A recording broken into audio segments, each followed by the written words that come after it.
Você está sintonizado no Agenda Econômica da TV Senado. O acidente na plataforma da British Petroleum, no Golfo do México, considerado um dos maiores já ocorridos até hoje, vem deixando o mundo inteiro apreensivo. E é também um amargo exemplo de como uma falha, um pequeno erro, pode comprometer de maneira muito grave a vida e o meio ambiente. O tema de hoje também estimula uma reflexão mais profunda sobre os modelos de desenvolvimento adotados até aqui em busca de dinheiro, de lucro, de produção, mas sem atentar muito para as heranças e marcas deixadas para as gerações futuras. O acidente no Golfo do México reacende as discussões sobre os modelos de desenvolvimento sustentável, aqueles que buscam o bem-estar e o crescimento econômico, mas com respeito à natureza. Está aqui conosco para discutir esse tema o professor Marcel Bustin, do Centro de Desenvolvimento Sustentável da Universidade de Brasília, a UNB. Participa desta entrevista o jornalista Davi Emerick. Professor, muito obrigado pela sua presença nos estúdios da TV Senado. Obrigado, é um prazer. Professor, eu vou fazer aqui vou levantar uma hipótese. Esse acidente horroroso que aconteceu no Golfo do México poderia ter sido evitado? Essa pergunta é difícil. Ele poderia ter sido evitado se não tivesse acontecido uma falha. Acidentes acontecem. E muitas vezes uma falha simples pode causar um dano muito grande. Essa é uma característica nossa da modernidade, ou seja, falhas sempre aconteceram. O sujeito que vai dar um tiro e erra. Só que agora os tiros são muito maiores e, portanto, quando você erra o alvo, o impacto é muito maior, a consequência é muito maior. Nós estamos lidando hoje com mega tecnologias cujos efeitos indesejáveis também são mega. Então, esse acidente no Golfo do México, ele tão somente revela uma fragilidade que nós temos. Primeiro, pequenos erros podem provocar grandes danos. Segundo, nós não estamos sabendo gerir os riscos tecnológicos. Nós incentivamos o avanço de tecnologias, como, por exemplo, sabemos perfurar um poço a milhares de metros de profundidade para extrair petróleo. Mas não tem controle sobre isso. Mas não aprendemos como é que vai fazer e não levamos em consideração a possibilidade de que aquilo vai fugir ao controle, vai ter um acidente, como é que tampa o vazamento. Como é que enfia uma rolha nesse problema que até hoje, 6 semanas depois, não se sabe o que fazer. Estão tentando tudo, custa caríssimo e o problema continua. Professor, uma pergunta bem simples, assim, quem está vendo aquele petróleo jorrando ali do fundo do mar se assusta. E tem gente até que fala assim, isso pode ser permanente, pode durar quanto tempo? Como é que o senhor explicaria que esse óleo não para de sair? Quer dizer, a questão da pressão, como que o senhor explicaria, quem está nos assistindo, o caráter desse acidente? Talvez um geólogo saiba explicar melhor do que eu, mas de uma maneira bem simples, eu diria que o óleo, na verdade, ele existe no lençol sob pressão. No momento em que você abre um duto para escoamento dessa produção, ele vem com força. Tá? Então, bastou simplesmente fazer a perfuração para que aquilo saia. Tá? Quando o processo é tecnologicamente bem administrado, não tem problema. O petróleo sai, é acondicionado nos devidos recipientes e é levado para o refino. Agora, o problema é que quando há um vazamento, ou como alguma coisa foge ao controle, como que aconteceu, e isso acontece cada vez mais em águas mais profundas, portanto, de difícil acesso, a manipulação para a correção dessas falhas é muito difícil. E não se pensou nisso. Esse que é a constatação maior que nós temos hoje. Não se pensou, ou se pensou, não se levou a sério o suficiente para gastar o investimento necessário a ter uma resposta para esse tipo de problema. Agora, algumas estimativas dizem que está sendo jorrado, né, uma quantidade equivalente a 160 milhões de litros de óleo por dia. Quer dizer, qual é o impacto econômico e social de um acidente dessa proporção? O impacto, no caso específico do Golfo do México, diferente de um outro grande acidente que aconteceu alguns anos atrás na costa do Alasca, que ficou famoso, como foi o vazamento do petroleiro Exxon Valdez, naquele momento as consequências elas afetavam diretamente o meio natural, mas não tanto as pessoas, porque era uma região muito pouco povoada. Então, a reparação do dano foi caríssima, inclusive do ponto de vista acadêmico, isso foi um marco. A partir dali, começou-se a estudar o quanto custa não só sanar o problema, mas amortizar o dano ao meio natural. Uma conta que foi feita, que foi levada aos tribunais e que, no caso, a Exxon teve que arcar com um custo relativamente alto do seu acidente, ou do acidente provocado pelo seu navio. Agora, a questão ela é muito mais próxima de áreas habitadas, muito habitadas.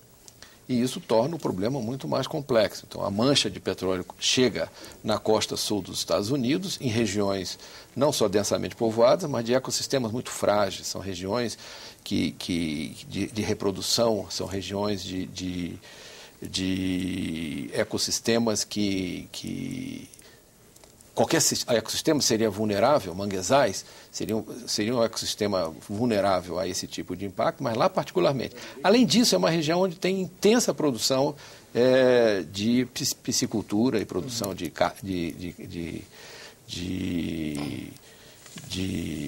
não só de peixes, mas também de camarão e tudo, que isso significa que os Estados Unidos começam a sentir na sua própria pele as consequências de um problema que, em geral, acontecia em outros países. Houve acidente na costa da Espanha, na costa da França.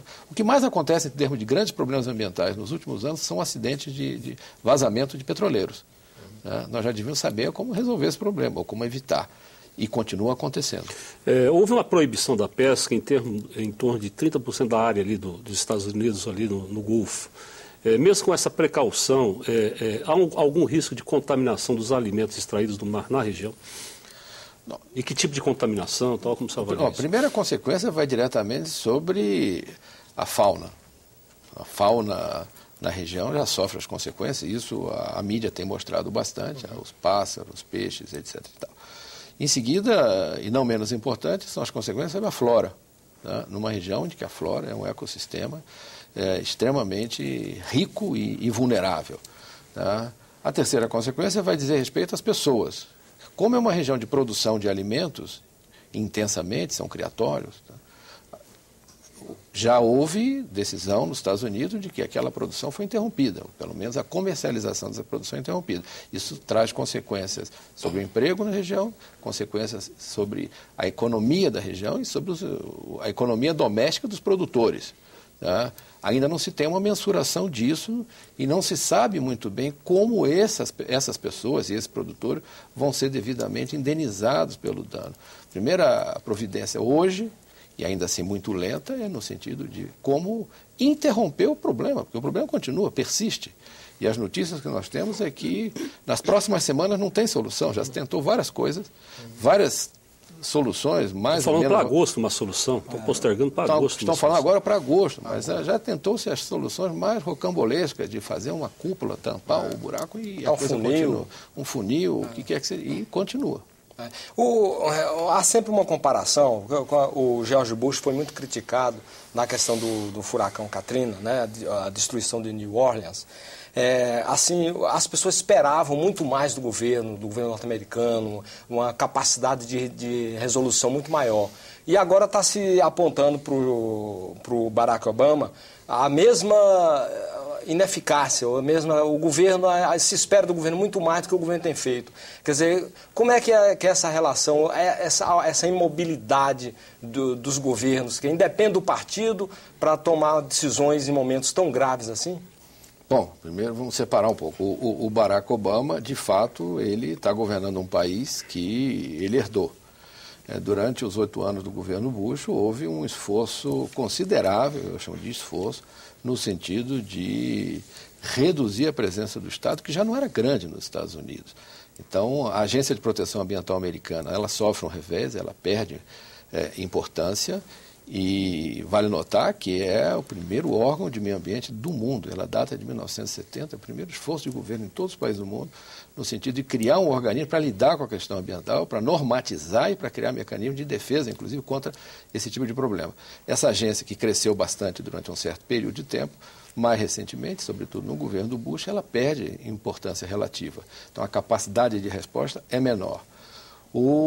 Comparar com o Katrina, o furacão Katrina em Nova Orleans, ela é apenas parcialmente válida, essa comparação, porque havia previsões muito concretas. Vai haver um problema aí em Nova Orleans. Enquanto um acidente como esse do Golfo do México, de vazamento de petróleo, ele é possível de acontecer, mas não é previsível como era previsível o furacão que destruiu Nova Orleans. E o que aconteceu em Nova Orleans? Não se tomou providências. Embora há que se considerar também que a responsabilidade do governo federal americano ela é reduzida. Os Estados Unidos são um país em que os estados, é uma federação, os estados têm responsabilidade muito grande. E os investimentos não foram feitos de forma satisfatória e na intensidade necessária para prevenir o efeito do que provocou o Katrina. No caso do petróleo, na verdade, é uma surpresa. O outro não era surpresa. Nesse caso, é uma surpresa. A surpresa para todos nós é que não se sabe como agir. Não tem uma saída. Que nós todos imaginaríamos, ingenuamente, se acontecer um vazamento como esse, no dia seguinte vai ter alguém lá que vai resolver o problema. E, no entanto, a gente vê que estão tão por fora como nós.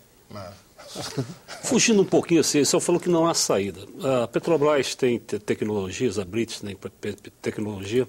Só é otimista que há uma tecnologia para resolver o problema, ou só é daqueles que acham que não tem nenhuma tecnologia desenvolvida para enfrentar aquele problema? Esse problema do Golfo do México? A Petrobras, outras empresas teriam como ajudar nisso? Tem tecnologia instalada para isso? Esse setor de petróleo, ele é muito centralizado, são poucas empresas, elas, embora sejam concorrentes, elas se entendem. Existe uma interface muito grande entre as empresas. Eu não acredito que haja uma solução escondida na cartola de quem quer que seja. Se tivesse, eu acho que já teria sido mobilizada. Vocês devem estar lembrados, quando houve a guerra do Golfo no Kuwait, que o Saddam Hussein bombardeou os poços de petróleo e que incendiou a região, que até da Lua se via a imagem da fumaça que exalava daquela região, e as empresas que operavam ali, elas conseguiram mobilizar num período muito curto de tempo as maiores competências que existiam no mundo naquela época para debelar incêndios em poços. Mas em solo, né? Em solo, em deserto. Em solo. Ou seja, para isso havia e há competência para se resolver esse problema. O problema é que, né, em águas profundas, não só é uma questão relativamente recente, como é uma questão que, aparentemente, para surpresa nossa, não se atentou para investimentos na geração de tecnologias e competências para reagir em caso de acidente. Essa aqui é a perplexidade que nós estamos vivendo. Então, essa questão deixa pautado o seguinte: as empresas de petróleo vão ter de investir muito mais em tecnologia, em novas tecnologias, para continuar explorando em águas profundas. E aí eu lhe pergunto, a questão do pré-sal, aí isso não vai, de fato, representar um aumento de custo para o pré-sal? A exploração do petróleo na camada de pré-sal pela Petrobras? É possível, é possível. E que parece uma exploração muito mais complicada do que a exploração que se faz hoje. Que é muito mais profunda, inclusive. É possível, há que se levar em consideração isso, e que sirva de lição, tá? Porque quando a gente brinca com fogo, sempre há o risco de se queimar. Não é o caso de dizer, vamos interromper o programa de petróleo do Brasil, mas é preciso se levar em consideração que nós temos que ter a precaução necessária de, cada vez que adotarmos tecnologias ou procedimentos de produção que implicam algum tipo de risco, nós temos que ter o antídoto para qualquer que seja o acidente que vem em seguida. Então isso aí é uma questão de regulação. A regulação vai ter que constar que ao se explorar uma determinada área em profundidade, que tem aquele problema de pressão todo enorme, então tem que dar uma garantia às autoridades de que existe a tecnologia para evitar ou para controlar um determinado acidente desse tipo, por exemplo. Eu diria que isso deveria fazer parte do processo de licenciamento de empreendimentos dessa natureza. O problema é que o licenciamento, que no Brasil, o licenciamento ambiental que no Brasil tem evoluído bastante nos últimos 20 anos, ele é também um método de tentativa e erro. Você aprende com problemas que nunca aconteceram, você não pode ter previsto em detalhes. Na medida em que acontece de fato alguma coisa, que sirva de lição, que se inclua nas pautas, nas agendas de exigências para o processo de licenciamento, questões dessa natureza. Mas eu acho que tem dois aspectos nessa. Tem um aspecto meramente tecnológico, vai ou não vai ter solução para o problema, ou vai ou não vai haver uma exigência por parte da regulação pública, tá? Mas tem um aspecto ético também. É preciso que as empresas que lidam com esse tipo de questão e com os institutos de pesquisa que produzem essas tecnologias tenham a responsabilidade de apontar os riscos. Porque não é o operador, o indivíduo que está lá trabalhando numa plataforma que está suficientemente informado das consequências de algum tipo de acidente. Quem tem que estar à frente dos eventos, quem tem que estar prevendo o que pode vir a acontecer, mesmo que não seja desejável, mesmo que seja com pouquíssima probabilidade de ocorrência, são os estudiosos, os cientistas. Aparentemente, esse tipo de questão não está fazendo parte dos programas de pesquisa. Então, eu diria que faz parte da ética do pesquisador, ou da ética das instituições de pesquisa, exigir que, isso não é só para petróleo, é para todos os aspectos. Professor, vamos a essa questão da regulação, que eu acho que é um debate muito importante, porque as regulações hoje, bem ou mal, são feitas em nível dos estados nacionais. Nós temos a floresta amazônica, que vez por outra tem todo aquele debate, porque a floresta amazônica é importante no oxigênio do planeta, então vamos internacionalizar a Amazônia, tal.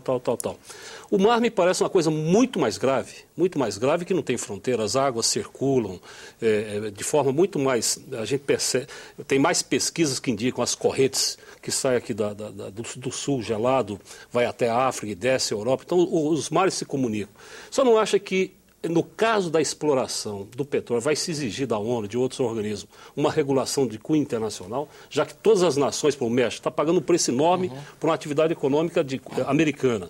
Você não acha que está a se exigir um novo tipo de regulação para essa questão da exploração de petróleo? Tecnicamente, esse tipo de questão já se coloca no âmbito das Nações Unidas para outras atividades. Tá? Reitero que isso tem acontecido na medida em que alguns problemas se expressam, que acontecem e você percebe. Então, já há algum tempo que existem protocolos internacionais para lidar, por exemplo, com transporte internacional de resíduos perigosos, de resíduos tóxicos. Tá? Então, existem regras do jogo internacional, existem regras do jogo internacional, por exemplo, para a gestão de bacias hidrográficas que são transfronteiriças, que passam de um país ao outro, e que, portanto, o país que está a montante não tem o direito de provocar danos ou de gerar escassez no país que está a jusante. Então, existem regras de gestão de bens que são bens comuns a diversas nações. No caso dos mares, não é que sejam bens comuns a diversas nações, é o patrimônio da humanidade, é de todos. Em toto, tá? Todo o patrimônio. O problema é que, pela lógica de utilização, historicamente, esses patrimônios que são coletivos são entendidos como terra de ninguém. E, sendo terra de ninguém, você pode usar e abusar. Na verdade, a mudança, que é uma mudança de paradigma, e que não muda muita coisa, mas muda só o olhar, é você não olhar mais como terra de ninguém, mas como terra de todos. É a mesma coisa, mas por um ângulo diferente. Sendo terra de todos, é preciso zelar, criar regras de uso e de responsabilização por quem provoca danos. Isso não é muito fácil, mas já existem precedentes nas Nações Unidas, sem dúvida alguma. No próximo bloco, nós vamos ver a questão do desmatamento e também as lições que podemos tirar do acidente do Golfo do México. Aguarde.